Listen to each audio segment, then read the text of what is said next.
Amén. Bueno, estamos hoy día a una semana de empezar la celebración de Navidad y justo quería meditar un poco sobre eso, sobre este tema, porque hoy día la Navidad es tráfico en las calles, eso es la Navidad, es gente abarrotada en los centros comerciales, gente que anda buscando la manera de financiar un regalo, gente que entra y sale de reuniones, fiestas, comida. La Navidad la hemos reducido a un evento social, a un evento que trata de nosotros, para nosotros y por nosotros, y nos olvidamos cuál es en verdad la implicación o la importancia de lo que es la Navidad. La Navidad trae un mensaje que es la palabra manifiesta, la palabra divina se vuelve humana. Es la palabra de Dios para el ser humano, el cumplimiento, el nacimiento, la verificación, la restauración, el regalo de la palabra habitada y ahora habitando en nosotros. Dice en Génesis 1:2, que parece ser que este verso no es como muy navideño: la tierra estaba desordenada y vacía, las tinieblas cubrían la faz del abismo y el Espíritu de Dios se movía sobre las superficies de las aguas. Aquí encontramos que el principio creador de Dios aún no está en este mundo que Él tiene desordenado y vacío, donde las tinieblas cubren la faz. Pero si hoy día nos encontrásemos mirando el mundo, yo creo que también muchos nos sentiríamos en un mundo desordenado, en un mundo vacío. Entonces, ¿cuál es la diferencia, mis queridos hermanos? Cuando Dios habló, dio la palabra y ordenó al Espíritu Santo, comenzó a recorrer y poner orden, separar agua, crear los montes, crear los animales marinos, crear los animales terrestres y por último crear al ser humano. Esta palabra que él utilizó de crear tiene tres significados: crear, modelar y procesar. En Juan 1:1 al 5, el apóstol Juan, muchos años, milenios atrás, Juan comienza a escribir: en el principio ya existía la palabra, haciendo una referencia al Génesis 1:1. La palabra estaba con Dios y Dios mismo era la palabra, dice la Reina Valera. En el principio la palabra estaba con Dios, por la palabra fueron hechas todas las cosas, y sin la palabra nada fuese hecho de lo que ha sido hecho. El argumento de Juan es que es la palabra, o como dicen las 60, el logos de Dios que está presente. En la palabra estaba la vida y la vida era la luz de la humanidad. La luz resplandece en las tinieblas y las tinieblas no prevalecieron contra ellas. Ahora no hay una tierra desordenada porque Dios no creó, sino porque el hombre creó el desorden nuevamente y el vacío. Y cuando nosotros vamos a la Navidad, muchas veces la Navidad o las festividades o las vacaciones se vuelven como sustitutos, como momentos de claridad o de resplandor en medio del vacío y en medio de las tinieblas, porque seguramente después de la celebración, después de los gastos, después de haber comprado los regalos, después de la comida, los problemas persisten, las situaciones difíciles persisten. O sea, la Navidad no sustituye nada, las fiestas no sustituyen nada, pero no es el tema de la Navidad. La Navidad es un mensaje de esperanza, que la palabra ha venido otra vez a la tierra para que la palabra, esta vez encarnada en Cristo Jesús, vuelva a poner orden, vuelva a poner luz, vuelva a poner paz, vuelva a poner gozo, vuelva a poner tranquilidad, vuelva a poner esperanza sobre el hombre que se encuentra vacío. Si hay algo que debemos celebrar en la Navidad es que llegó la palabra. Diga conmigo: llegó la palabra. No estoy en contra de la Navidad. A mí me encanta la Navidad, hermano, así que no me borre la lista de regalos. A mí me encanta la Navidad, me encanta el pavo, la gallareta, lo que usted cocina, me encanta, hermano. ¿A cuánto les gusta el relleno? No hablo de chisme, sino del que se come, relleno, comida. A mí me encanta, hermanos. Pero no puedo decir que la Navidad me cambió, porque la Navidad no cambia a nadie, hermanos. No puedo decir que ahora sí vamos a empezar. No, es la palabra. Si hay algo que apunta a la Navidad, es que nos recuerda que la palabra se hizo vivo. La palabra es vida. La palabra tiene voz. La palabra tiene esperanza. La palabra tiene orden. Si usted quiere buscar un motivo por qué celebrar, celebre. Cristo está en medio de nosotros. ¿Cuántos dicen amén? Cristo vino para su pueblo y Cristo no se ha ido. ¿Cuántos dicen amén, hermanos? Amén. Por eso Juan 1:14 la amplía: y la palabra se hizo carne y habitó entre nosotros y vimos su gloria, la gloria que corresponde al unigénito del Padre, en plenitud de gracia y de verdad. Que usted está buscando algo por qué vivir, busque a Jesús. ¿Sí o no? Debajo del arbolito no va a encontrar nada, hermanos. No va a encontrar nada más que al gato durmiendo ahí. No va a encontrar nada, hermanos. Pero en Cristo Jesús va a encontrar todo. ¿Cuántos lo creen, hermanos? Amén. Ya me pusieron navideño también acá. La palabra, y trae la manifestación de la palabra. La palabra escrita de Dios. La palabra es manifiesta en tres maneras. En el principio Dios creó los cielos y la tierra era un vacío sin forma. Era un vacío sin forma, y Dios dijo a la palabra: sea.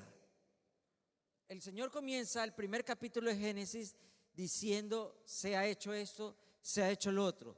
Lo que quiere decir es que la presencia de Dios es la presencia creadora, no es la necesidad que trae a Dios, no es las lágrimas que traen a Dios, es Dios que llega primero, y cuando Dios llega, Él entonces crea. No debemos entonces buscar en nuestra necesidad a Dios, sino debemos buscar a Dios en su majestad, en su gloria, en su presencia. Eso quiere decir, hermanos, que generalmente nosotros como humanos pensamos que Dios tiene que buscarnos en mi necesidad, y a veces, como no encontramos una respuesta, mi necesidad se vuelve en amargura, en dolor, en ofensa, en herida, y yo me aparto de Dios. Más bien, hoy día, si usted se siente herido, ofendido, olvidado, marginado, búsquelo primero a Dios. Y cuando Dios está, entonces Dios da la palabra. La palabra trae vida, la palabra trae restauración, la palabra trae gozo. ¿Cuántos dicen amén, hermano? Por eso la palabra de Dios hablada dice posteriormente en Juan 1:3: por Él fueron hechas todas las cosas. Es Jesús hablando. Es Jesús que trae todas las cosas a las personas. La palabra hablada de Dios por medio de Él mismo y repetida a sus profetas, a sus sacerdotes, y ahora transmitida a este libro, es el relato de un Dios que quiere quitar el caos y el desorden. Cuando nosotros encontramos esa palabra creadora de Dios, es cuando nosotros encontramos un sentido a nuestra vida. No hay manera, no hay forma que yo pueda añadir o hacer algo que Dios no ha dicho. Y eso es un gran error, hacer que Dios diga algo conforme a mi necesidad. Dios es un Dios soberano. ¿Cuántos lo saben, hermanos? Como Dios soberano, usted se acerca a la palabra hablada de Dios para encontrar el camino. No que en el camino encontraré a Dios. Como yo siempre escucho a personas: es que ya llegará mi momento, es que ahora no puedo, es que ahora, más adelante, cuando salga de esto, cuando termine de esto, cuando termine mis estudios, cuando me recupere, cuando tenga dinero, cuando pague. No, no es en el camino que tú encuentras a Dios, es por medio de la palabra. Porque cuando uno escucha la palabra de Dios, encontramos la fe, porque la Biblia dice que la fe viene por el oír. Por el oír. La fe no viene por alabanza, la fe no viene por venir a la iglesia, la fe no viene por un pastor, la fe no viene por un milagro, la fe viene por oír la palabra de Dios y obedecerla, hermanos. ¿Cuánta gente han recibido milagros? Han visto cosas sobrenaturales en su vida, pero al poco tiempo celebraron el milagro, estuvieron muy contentos, muy felices, se dio eso, no se fueron a la bancarrota, encontraron un trabajo, Dios lo sanó, lo levantó de la cama, le quitó esa enfermedad incurable, le pagó las deudas y se olvidan porque su fe estaba alimentada en su necesidad. La fe no vive por la necesidad, ni por mi impulso, ni por los programas de la iglesia, ni por estar sirviendo en un ministerio. No es que yo estoy comprometido y porque me toca servir voy a ir a la iglesia. Si usted viene a la iglesia porque le toca servir, usted no está sirviendo a Dios, usted está sirviendo a la iglesia. Primero es Dios, segundo es Dios y tercero es Dios. ¿Cuántos dicen amén, hermanos? Yo no busco un milagro para creer. Yo busco a Dios, y cuando tú encuentras a Dios, encuentras todos los milagros. ¿Cuántos dicen amén, hermano? Amén. Por eso Dios entiende que la palabra hablada de Él y susurrada a sus profetas, para que ellos lleven ese mensaje, o a usted. ¿Cuántos de ustedes no les ha pasado algo que en la noche como que Dios les dice algo y se quedan con ese pensamiento? Usted no lo entiende y después se da cuenta que fue Dios guiándolo, que Dios hablándolo. Ya suelta eso, ya perdona eso, o ese sueño que trae una esperanza, que esa situación terrible que está pasando se va a acabar. Es Dios hablando. Esa es la palabra de Dios hablando. Por eso nosotros decimos, la palabra es la Navidad. ¿Cuántos decimos amén, hermano? La palabra es... Diga una vez, la palabra es. Y hoy día quisiera que abran sus Biblias. Que abran sus Biblias en Lucas 1.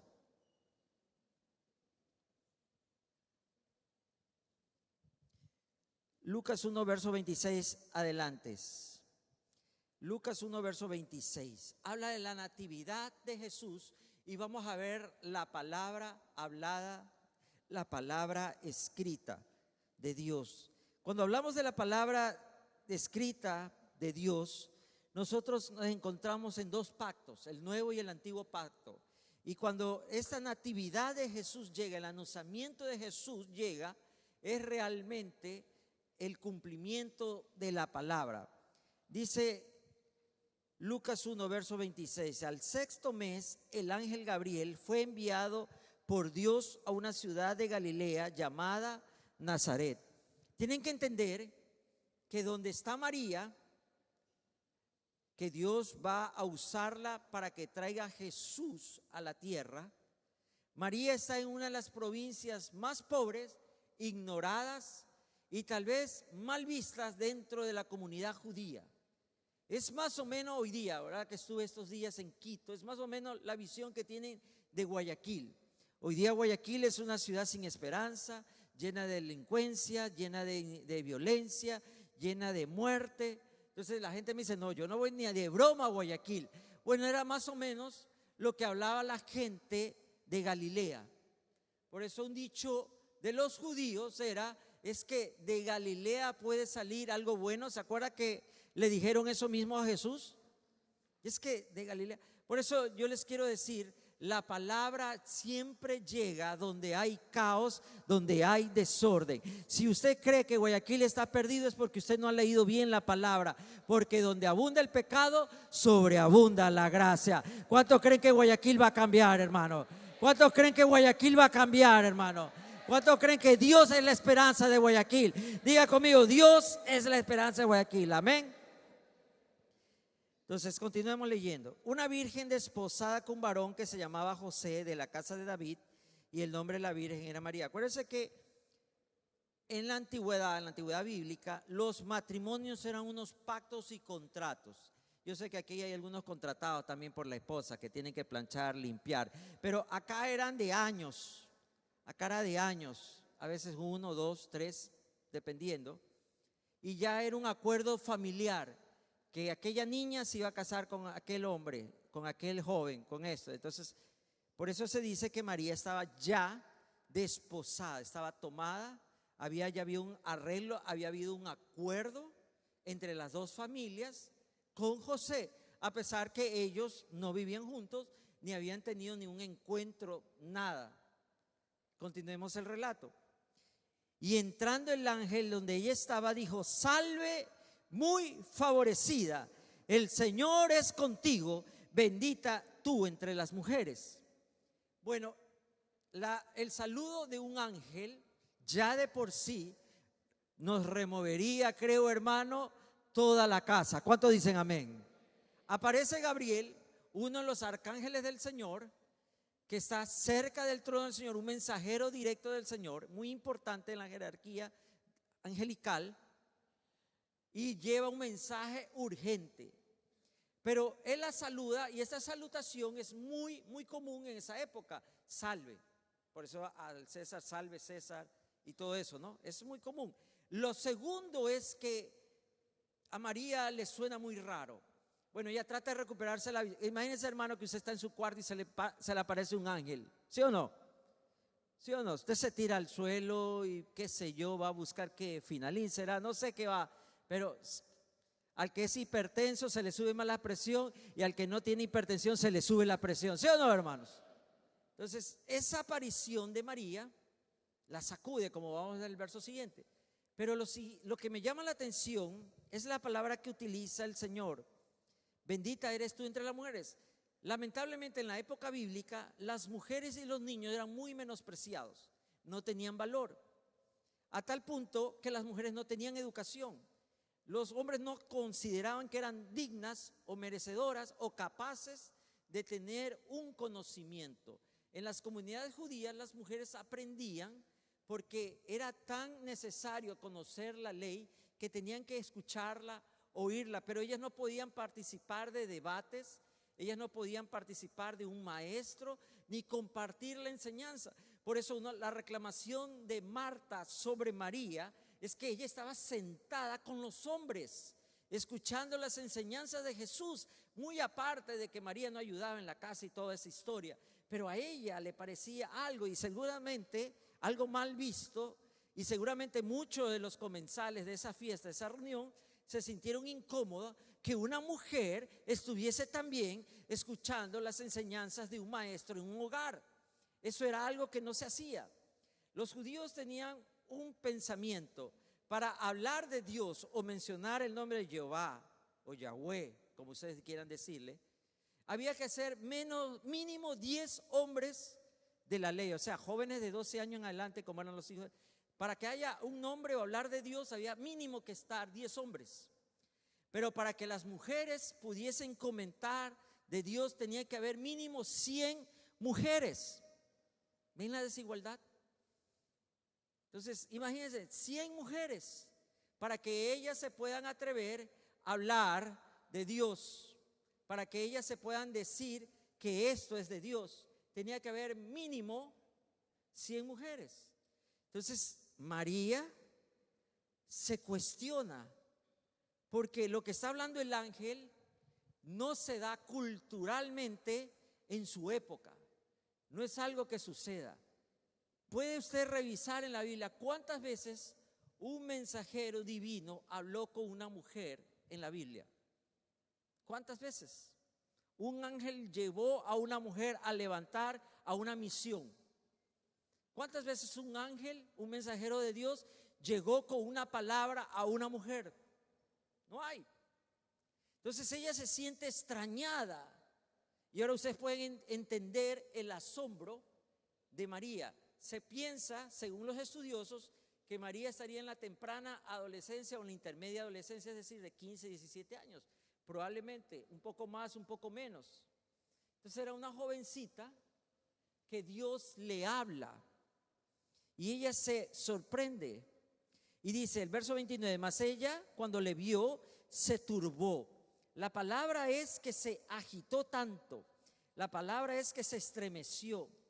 Se turbó porque vio un ángel, se encontró frente a lo sobrenatural, tal como todos ustedes, como el caso de Isaías 6, cuando Isaías ve la presencia de Dios, él se siente indigno y dice: ay, que voy a morir porque mis ojos han visto al Santo de Israel. Soy un hombre indigno, un hombre de labios inmundos que vive en un pueblo de labios inmundos. O sea, el pensamiento era que ante la manifestación corporal o presencial de Dios solamente había una salida: la muerte. Por eso Moisés es tratado de la manera que es tratado frente a la zarza, que era la manifestación visible de Dios. El verdadero temor de María se sintió indigna frente a una palabra de Dios. Como mujer, ella no tenía mucha esperanza de saber más de Dios del que le permitan los hombres. Y ahora era Dios hablándole, ahora Dios revelándole. Por eso le quiero decir, la Navidad rompe todas las cosas. La natividad de Jesús rompe todas. El principio es que la palabra no se detiene por paradigmas culturales. La palabra no se detiene por necesidades o situaciones sociales. La palabra no se detiene por prejuicios humanos. La palabra llega donde Dios quiera que llegue. Por eso la palabra no tiene límites, por eso la palabra tiene vida. ¿Cuántos dicen amén, hermano? Pero también nos expresa la reverencia de María. Parece que María era de una familia muy fiel, una familia muy devota, una familia que amaba al Señor, y ella refleja en su buen corazón. Ella sabe que es indigna, ella sabe que esa palabra ha llegado a ella y la está conmoviendo, sacudiendo. Continuemos.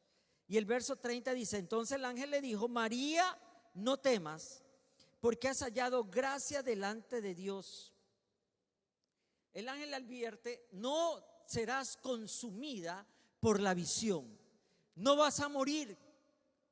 No es que yo he venido a traer juicio, porque en el contexto pensaban que los dioses eran visibles siempre para castigo, porque esa era la mentalidad de toda esta ideología griega, ¿no? Los dioses eran personas o seres malvados que jugaban con la mente, con la vida de los humanos. Entonces seguramente también los judíos comenzaban a pensar que Dios venía, o los ángeles venían solamente a traer malas noticias, solamente a traer juicio. Pero ya hay dos manifestaciones y va a venir una tercera por la natividad. La primera, ¿cómo se llamaba el papá de Juan el Bautista? Clic. Leo Messi. Cristiano Ronaldo, eso sí saben, ¿no? ¿Cómo se llamaba? Zacarías. Ahí sí, hermanos. Entonces Zacarías ve un ángel cuando está oficiando el servicio y se queda mudo. María ve un ángel y recibe las palabras y las guarda en el corazón. En tercero, los pastores en el campo reciben una visitación de ángel y le dicen: vayan para Belén, porque hoy ha nacido el Salvador del mundo, ¿sí o no? Entonces Dios les trae a ellos mensajeros y hoy día que transmiten la palabra. Por eso a veces las personas tienen un temor, ¿no? Es que si yo me meto con Dios y siguen ese pensar, es que Dios me va a llevar al sacrificio, es que me va a hacer Dios que ya no me gusten las mujeres, es que Dios me va a llevar a sacarme, que no me gusten los bailes, es que Dios me va a quitar todo lo chévere que tengo en la vida. No, Dios es gozo y vida, y cuando tú encuentras a Dios no necesitas nada. ¿Cuántos lo saben esta mañana, hermano? ¿Cuántos lo viven, hermano? ¿Sí o no? Gracias por ese esfuerzo, hermano. Ustedes, gente tan sufrida. Con la manifestación de Dios, María queda marcada de que Dios tiene un mensaje, la palabra tiene un mensaje de esperanza para ella. Y dice: y ahora concebirás en tu vientre y darás a luz un hijo y llamará su nombre Jesús. Este será grande y será llamado Hijo del Altísimo, y el Señor Dios le dará el trono de David. Aquí está la palabra manifiesta, la palabra hablada, la palabra escrita y la palabra recibida. Aquí están las tres manifestaciones de la palabra.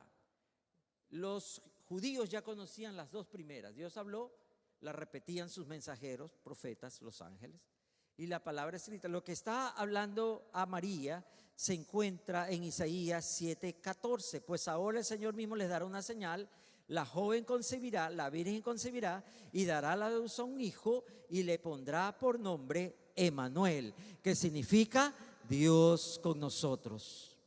María recibe que Jesús va a ser el Salvador, el Mesías, y reinará sobre la casa de Jacob para siempre, y su reino no tendrá fin. Él será, lo que decía Isaías, el Rey perfecto, el Rey ungido, el Mesías.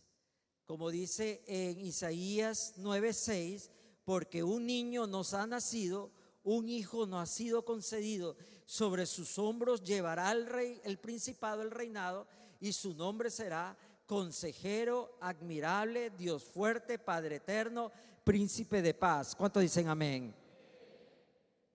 Se llamará como un gran hombre y será Hijo del Altísimo. Es interesante el juego de palabras que usa el ángel, porque dentro de los hombres será el más grande, pero no hay alguien más grande que Dios, porque Dios es el Altísimo. Amén. Entonces siempre hay un límite, hermanos, aún en el ministerio y aún en el servicio. Nadie puede jactarse, ni nadie puede creerse más allá, porque ninguno somos dignos como el Maestro, hermanos. Ninguno somos perfectos como el Maestro. Así que deje de poner los ojos sobre los hombres, deje de poner los ojos sobre los siervos. Mire más bien al Señor de los siervos, al Señor de los hombres. ¿Cuántos dicen amén, hermano?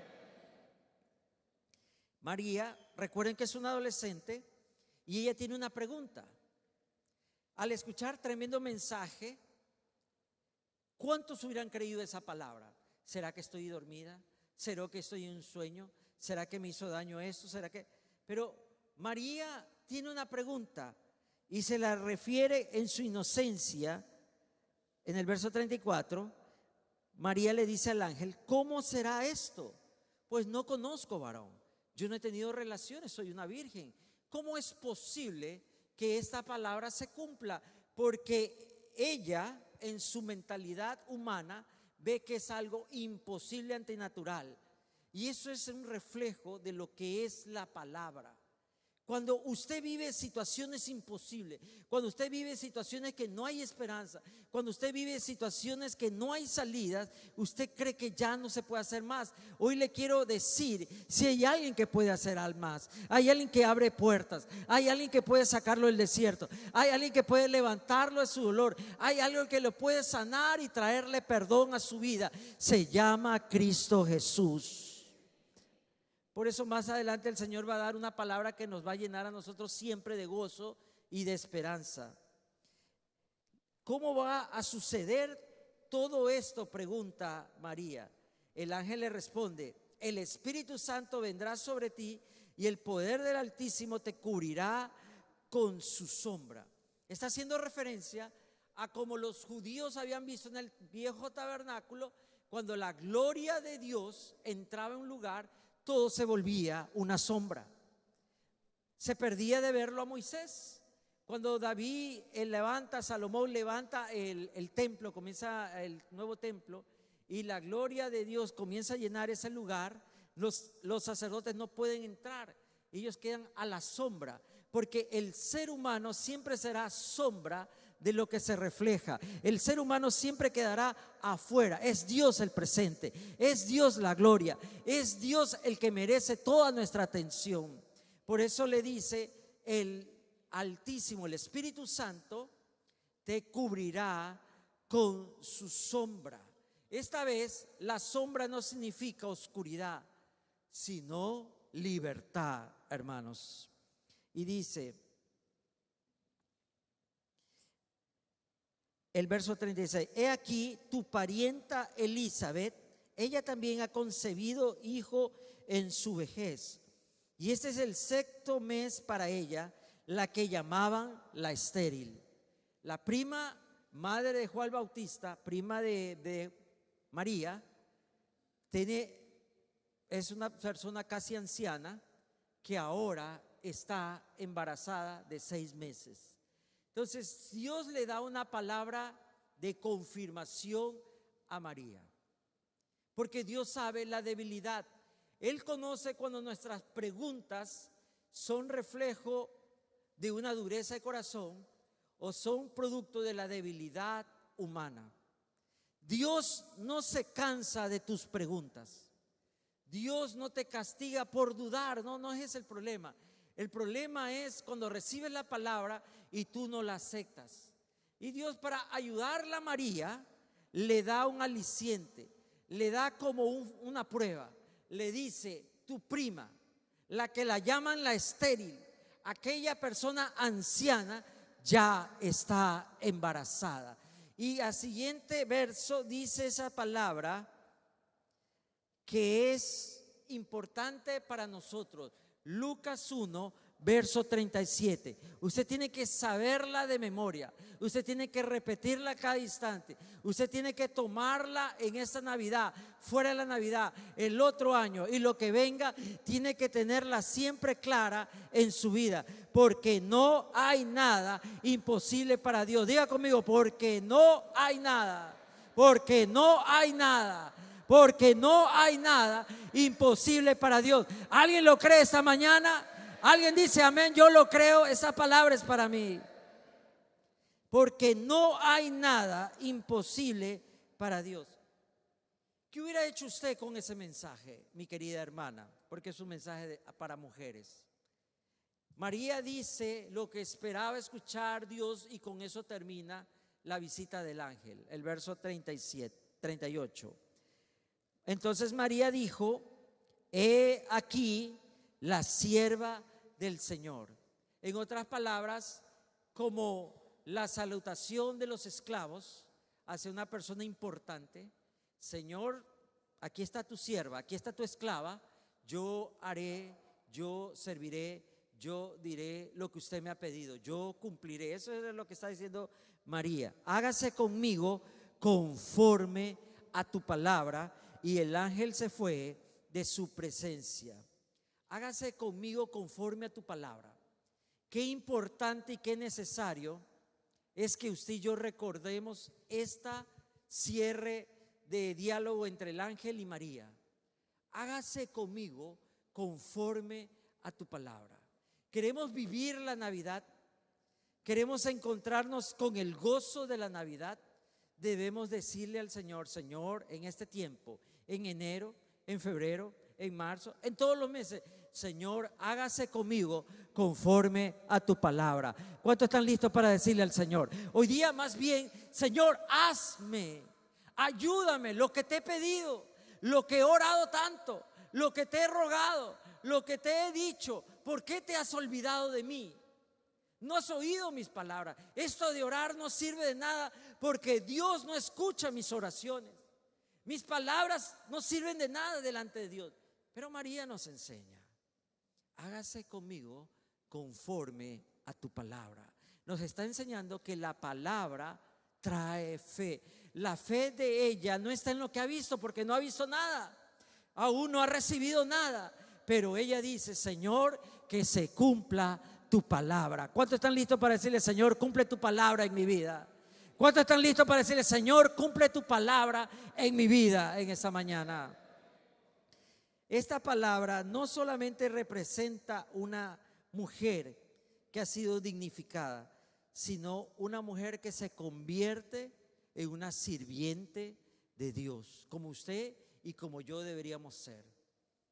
A pesar de su condición muy pequeña, muy joven, a pesar de su situación económica, vive en Galilea, y a pesar del problema de género que tiene su época, ella dice: yo cumpliré, yo obedeceré. ¿Por qué entonces nos llenamos de tantas excusas cuando Dios nos habla?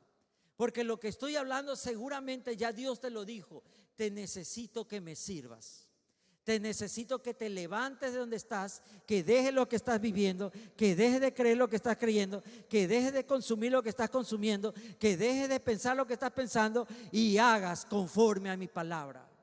No es solamente el anuncio de una Navidad, es el anuncio de la palabra. La palabra va a venir al mundo para sacarnos nuevamente al caos.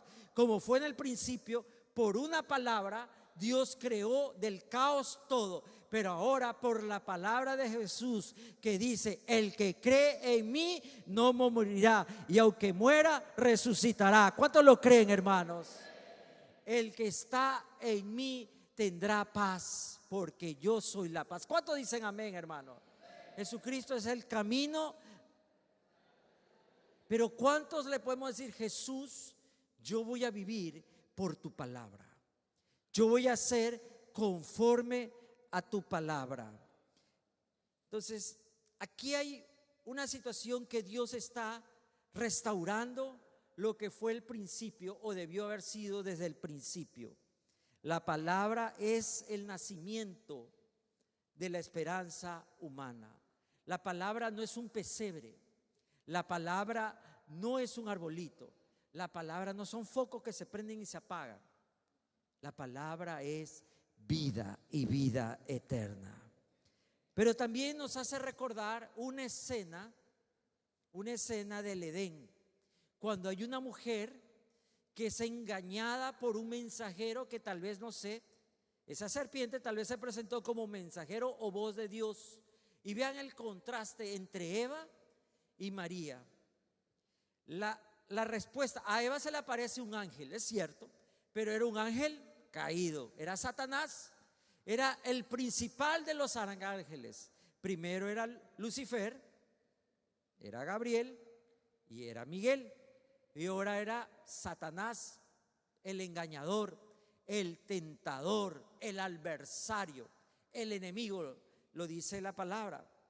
Lucifer se presenta como una serpiente, como una mansa criatura de la creación de Dios, y comienza a hablarle a Eva, pero utilizando la palabra de Dios, pero tergiversándola para lograr y conseguir lo que mata la palabra. La palabra de Dios tiene vida, pero si no tenemos fe en la palabra queda ahí y queda estéril. Lo que quería y persiguió y consiguió Lucifer en el corazón de la mujer fue la duda. Ustedes se acuerdan en Génesis 3, en la primera parte: con que Dios os ha dicho, no comáis de ningún árbol del huerto. Yo no sé si Eva estaba presente cuando Dios le habló a Adán sobre el árbol del bien y del mal, en Génesis 2, 16, 17. Pero le siembra dudas a Eva para que ella malinterprete la palabra. Miren la implicación, miren las consecuencias que usted y yo las sabemos muy bien. Miren todo lo que conlleva el no comprender, el no entender, el no obedecer la palabra.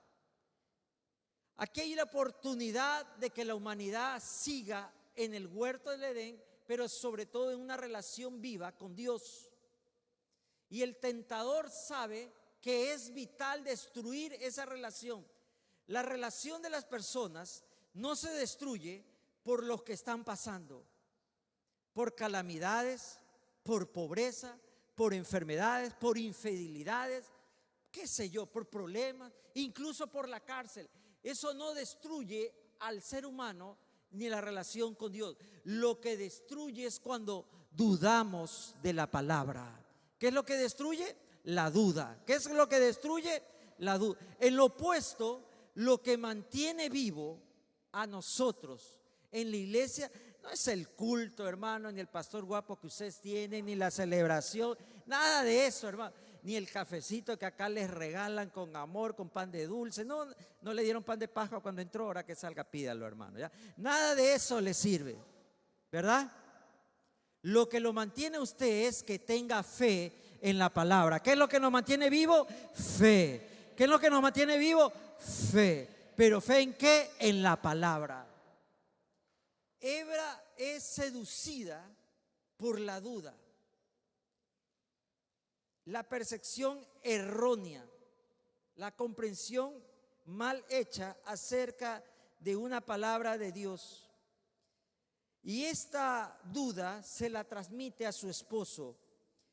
Y tal vez, yo no sé si Adán no le explicó, Adán no le dio importancia que Eva esté preparada para esto, jamás pensaron, bueno, yo lo sé y con que yo lo sé es suficiente y cualquier problema conmigo es, y Eva depende, no sé qué habrá pasado, pero Eva cae por la duda que siembra la serpiente. Pero la verdad es que Dios había dicho, no coman del fruto del árbol que está en medio del jardín y lo toquen o morirán. No le dijo sobre tocar el árbol, no le dijo sobre todo lo demás ni esto, sino les advirtió que teniendo eso iban a morir en su relación, iban a morir en la promesa, iban a morir de todo lo que Dios tenía planeado. Todo se pierde cuando dudamos la palabra. Su servicio se enfría cuando duda la palabra. Su compromiso se cae cuando duda de la palabra. Su devoción a Cristo se termina cuando duda la palabra. Usted deja de alabar cuando duda la palabra. Cuando viene el ataque del enemigo, cuando el problema le quitan el trabajo, le bajan el sueldo, usted comienza a dudar. Pero Dios dijo que el que tiene fe en Él verá lo imposible. ¿Cuántos dicen amén? Porque para Dios no hay nada. Porque para Dios no hay nada. Entonces, el hecho es que lo que destruye a la primera pareja es dudar de la palabra. Por eso muchas personas dejan el tiempo devocional, porque creen que es una inutilidad, es un desperdicio levantarse a leer este libro, porque dudan de la palabra. Creen que el esfuerzo físico, creen que las oportunidades, que el trabajo. Por eso la gente primero ora por trabajo. Pero nadie está orando, Señor, profundízame en tu palabra. Señor, enséñame tu palabra. En el Salmo 119, el Salmo de la palabra de Dios, en el verso 66 y 67, en la Reina Valera, la revisión del 2015 dice: enséñame buen sentido y sabiduría, porque tus mandamientos he creído. Antes que fuera humillado o antes que yo cayese, yo erré, porque no guardé tu palabra, pero ahora guardo tu palabra. El salmista confiesa que perdió todo por no entender, por no atender la palabra. Eva no reconoció, en primer lugar, que el mensaje estaba distorsionado, y en segundo lugar, no reconoció que el mensajero no era un ángel, era el diablo.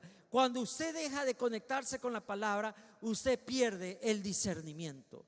Discernimiento en el griego es criterio formado. Por eso los cristianos debemos tener criterio formado. El criterio formado no viene por la iglesia. El criterio formado no viene por títulos. El criterio formado no viene por experiencias en su trabajo o en su vida. El criterio formado viene por el conocimiento de la palabra de Dios. Por eso hay hermanos que me dicen: pastor, es que le presté dinero a esa persona y no me lo ha pagado, porque no tuvo el discernimiento. Esa persona es un sinvergüenza, es un pillo que se mete a la iglesia, dice que es un hermanito o es una hermanita y que ya le va a pagar y ya le va a pagar. Y usted ve, porque lo ve en la iglesia. No, hermano, escuche sus palabras, escuche la palabra de Dios. Dios te va a dar discernimiento. ¿Qué es lo que necesitamos? Discernimiento. No es que yo le creo a ese hombre, pero vea sus frutos, hermano. Vea de lo que habla o de quién habla, y entonces usted conocerá su corazón. Si su vida es pura queja, si su vida es puro cuestionamiento, después va al criterio del fruto. ¿Qué es lo que ha reproducido? Todo el mundo tiene un buen consejo cómo llevar la iglesia. Sí, todo el mundo tiene un criterio. Hagamos esto, hagamos otro. Yo siempre le digo, hermano, ¿y cuántos discípulos tienes tú? Dígale de al lado, el pastor hablando de usted, ¿ve? Otra vez al pastor hablando de usted. Dígale de al lado, ¿verdad? ¿Cómo vas a oír algo de alguien que no ha construido nada? Amén, hermanos. ¿Sí o no? Yo sé en quién he creído. Diga conmigo, yo sé en quién he creído. Eva no supo discernir la palabra de la serpiente. ¿Usted sabe discernir la palabra? La palabra viene por la fe, no por lo que yo hago, lo que yo puedo hacer o lo que el hermano. El hermano tiene 2 casas, el hermano tiene tremendo negocio, viene con un carrazo. Eso no le da autoridad. Esa autoridad la tiene en el mundo, pero allá en el reino del cielo, el más pequeño será el mayor. ¿Cuántos dicen amén, hermano? ¿Cuántos le dan la gloria a Dios? El más pequeño será el mayor.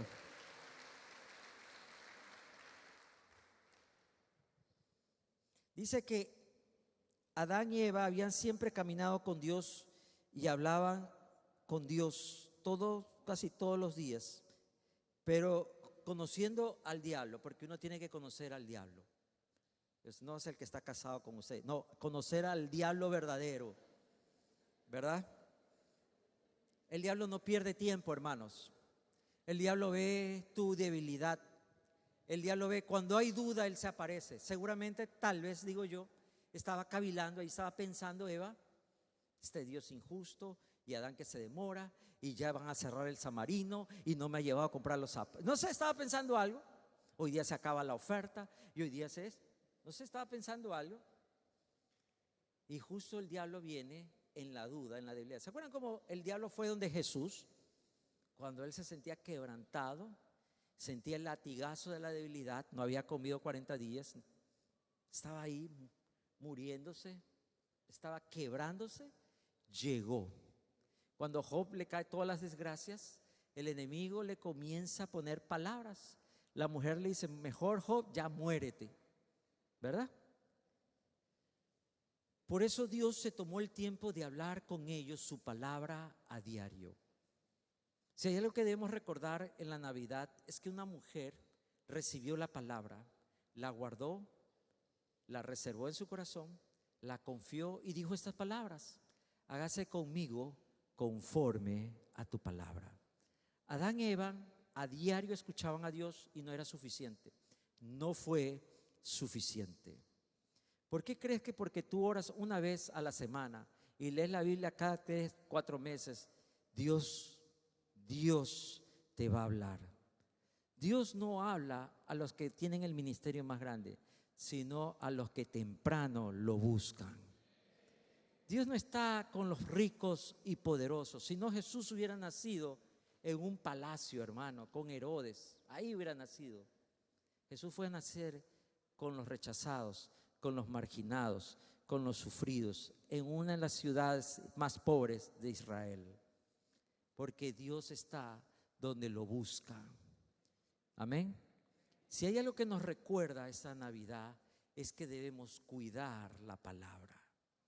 Debemos buscar la palabra. La palabra no está detrás del relleno, el pancito, el pan de Pascua, el pan de jamón. No está detrás de eso. La palabra está donde hay un corazón hambriento, donde hay un corazón que diga, Señor, lo que tú me digas yo haré. ¿Cuántos dicen amén, hermano? Cuando la serpiente se arrastra y le habla a Eva, tal vez emuló, tal vez arremedó, imitó como Dios hablaba con ellos y la persuadió y le engañó. Eva y Adán perdieron todo por dudar la palabra y volvió el caos y volvió el vacío que les he estado hablando y volvió. Por eso Jesús viene por medio de la palabra a restaurarlo todo.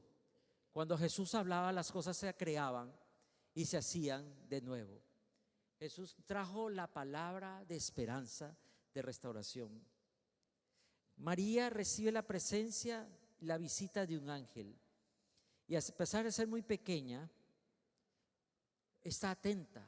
Gabriel no se disfraza. Él le dice, tengo una palabra, el Señor ha visto, el Señor es esto y el Señor lo acá. Las credenciales de Gabriel son muy diferentes. Gabriel no viene a alimentar la duda de María. Gabriel viene a poner fe en el corazón de María. María es una mujer débil, es una muchacha débil. No tiene dinero, se acerca al riesgo muy, ¿verdad?, de que la maten, la apedreen, porque siendo una mujer desposada la encuentran embarazada y ella puede morir, porque esa era la ley. Seguramente en el imaginario de las personas, esta mujer mala al pobre José le puso los cuernos y ya está embarazada. Pero María recibe la palabra. Debido al miedo que recibieron Adán y Eva por dudar la palabra, se escondieron. María no esconde su temor, se lo dice al ángel. Pero ¿cómo será posible esto si yo no conozco a Aarón? Ella es transparente. Puede que usted esté peleando con sus dudas, pero no las esconda. Dios quiere llenar tu corazón, no de una Navidad, no solo de un mes. Dios no te quiere dar unas semanas de alegría. Dios no te tiene que poner una botella, como visto en estos días, que la gente cuando está que toma y todo es risa. Ese trabajo que todos los días maldecían y renegaban. Ese juez, ese jefe que tenía usted, que tanto esperaba que se muera, lo veo después bailando con el jefe y contento ahí, o con la jefa, ¿verdad? Y eso que usted ya está cansado y quiere salir corriendo a su casa, se queda hasta tarde por la bebida alcohólica. Dios no te quiere llenar de alcohol, Dios te quiere llenar de su Espíritu Santo para que tengas discernimiento. Dice, sed llenos del Espíritu Santo, donde no hay disolución, no hay criterio, porque cuando estamos llenos de alcohol se pierde la palabra. Cuando está lleno de alcohol se pierde la palabra. ¿Sí o no? Por eso Satanás tiene que regalarles a ustedes Patito, Pedrito, todo eso, Switch, toda esa vaina. Porque cuando uno está lleno de alcohol, ¿qué perdemos? Cuando se está lleno de enojo, ira, odio, se pierde. Cuando se está cansado, renegado, peleado, enojado, se pierde. Por eso Gabriel se toma el tiempo para quitarle el temor. El temor de perder algo o el temor de que Dios había hecho algo que les iba a perjudicar la llevó a Eva a decirle, no es verdad lo que Dios ha dicho, hagámoslo. Pero Gabriel se asegura que María no tenga temor. María prontamente entiende que su vida tiene un propósito por la palabra. Se ve que María era una mujer conocedora, porque el ángel le cita textos que todo el pueblo judío hablaba sobre la venida del Mesías, y el ángel le dice todo lo que va a pasar, y ella entiende que está hablando con algo que es verificado por la palabra de Dios. María primero va a la palabra que ella conocía y recibe la palabra revelada. Hoy día la gente primero va por una profecía que alguien le dice y corre y hace todo, ¿no? Que el profeta me dijo que venda todo. Yo una vez vino un hombre, es que un profeta me dijo que la mujer con la que yo estoy no es mi verdadera mujer, que Dios me tiene una mejor mujer más adelante, y se divorció y dejó botada a la familia. Escuchó a la serpiente. ¿A quién está escuchando en estos días? ¿A quién está escuchando? Pero si usted no tiene, como decía el Salmo 119, si usted no tiene criterio y discernimiento, yo me equivoqué, yo fallé, yo me quebranté por no guardar tu palabra, usted está próximo a caer como Eva. María habló con Gabriel, le preguntó a Gabriel, pero para conseguir alcanzar un mejor entendimiento de la palabra. Y Eva y Adán hablaban con Dios a diario, pero no escuchaban a Dios. Por lo que veo, no la escucharon bien. Pero María, una sola conversación, una sola interacción con Dios, le dijo a Dios, hágase conmigo conforme a tu palabra. Hoy día pregunto, y con esto quiero terminar acá, ¿cuántas veces Dios nos ha hablado? Dejar esto, cambiar, y seguimos buscando alguien que me diga algo mejor, algo que no me cueste, algo que no me duele, algo que no me comprometa. Por eso hoy día buscamos esas palabras que hay en internet, en las redes sociales, que son esas palabras de prosperidad, que ahora que usted toda la vida ha sido calvo le va a crecer el cabello, va a andar con moño de aquí en adelante, ¿verdad? Y es que ahora, aunque a usted no le gusta trabajar, le va a llevar el dinero, usted va a salir, se va a encontrar con una rusa millonaria y se va a casar con usted y lo va a sacar de Eso le encanta a la gente, pero están escuchando a la serpiente en vez de escuchar la palabra de Dios. Dios te ha dicho: conozco tus fallas, conozco tu orgullo, conozco tus errores, pero yo tengo la solución a tus problemas.